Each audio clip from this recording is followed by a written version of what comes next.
안녕하세요. 오늘 저희는 당신이 보내주신 글 치유와 분리된 마음의 연합, 이 발췌문을 좀 같이 깊이 보려고 합니다.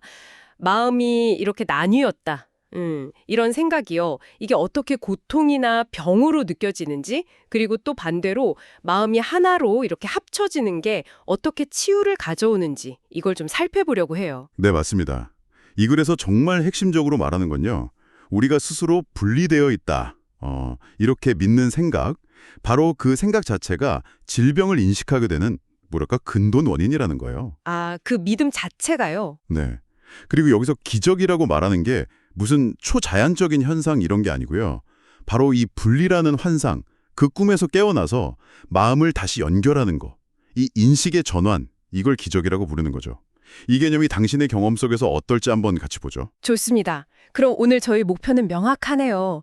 이 글이 보여주는 그 핵심적인 통찰, 그러니까 분리와 합일, 또 질병과 치유의 관계, 그리고 그 중심에 있는 기적, 이 개념을 당신이 좀 더 깊게 이해하실 수 있도록 돕는 거. 자, 바로 시작해 볼까요? 네, 글 처음에 보면 바로 기적에 집중하라고 하잖아요. 네, 그렇죠. 기적을 받아들인다? 이게 뭐냐면 우린 서로 떨어져 있고 두려워해야 해. 뭐 이런 생각들 있잖아요. 이런 꿈 같은 생각에 더 이상 동의하지 않겠다. 이런 선언 같은 거라는 거죠. 여기서부터 이제 치유가 시작된다고 강조하고요. 여기서 정말 흥미로운 게 뭐냐면요. 질경이 혼자서는 그냥 있을 수 없다는 관점이에요. 혼자서는요? 네.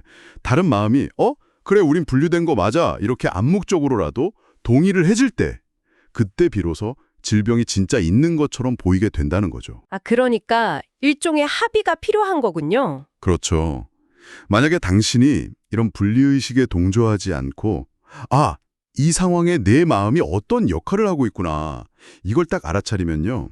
그러면 상대방은 자신의 어떤 죄책감이나 문제를 당신한테 이렇게 투사하기가 어려워진다는 거예요. 즉 마음이 연결되는 그 자체가 질병의 뿌리를 약하게 만드는 거죠. 우리가 보통 느끼는 뭐 외로움이나 단절감 이런 것들이요? 단순한 감정이 아니라 이 글에서는 거의 문제의 핵심으로 보는 것 같아요. 맞아요.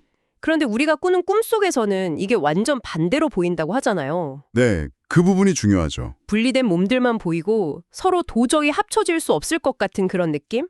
그래서 누군가를 보고 저 사람 아프다 이렇게 생각하는 것 자체가요. 사실은 당신도 그 분리의 꿈에 같이 참여해서 그 사람을 그 꿈 안에 계속 머물게 하는 거라고 지적해요. 그러니까 현상만 보고 그 근원은 못 본다는 거죠. 네, 왜 아픈지 그 마음의 틈은 보지 못하고 그냥 아프다는 그 상태에만 동의하는 셈이죠. 맞습니다. 그 분리를 마음과 마음 사이에 있는 어떤 작은 틈으로 묘사를 하는데요. 겉으로 보기에는 이 틈에서 질병의 씨앗이 자라는 것처럼 보일 수 있죠. 하지만 고통의 진짜 원인은 몸이 아니라 이 분리 자체. 다시 말하면 따로 떨어져 있고 싶어하는 그 마음의 소망이라는 거예요. 아, 그 소망이 원인이다. 네.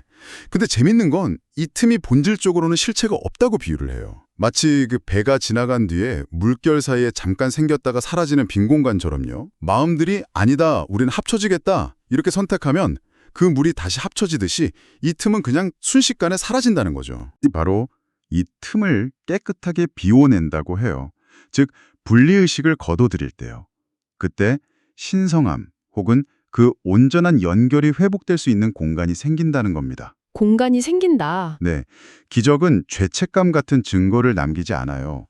그냥 당신이 본래 죄가 없고 온전하다는 사실, 그걸 그저 부드럽게 드러내줄 뿐이라고 설명을 하죠. 그렇군요. 그리고 이 마음의 합일이 가져오는 결과는 세상의 잔치와는 좀 다른 풍요의 잔치로 그려져요. 풍요의 잔치요? 네, 이 특별한 잔치에서는요.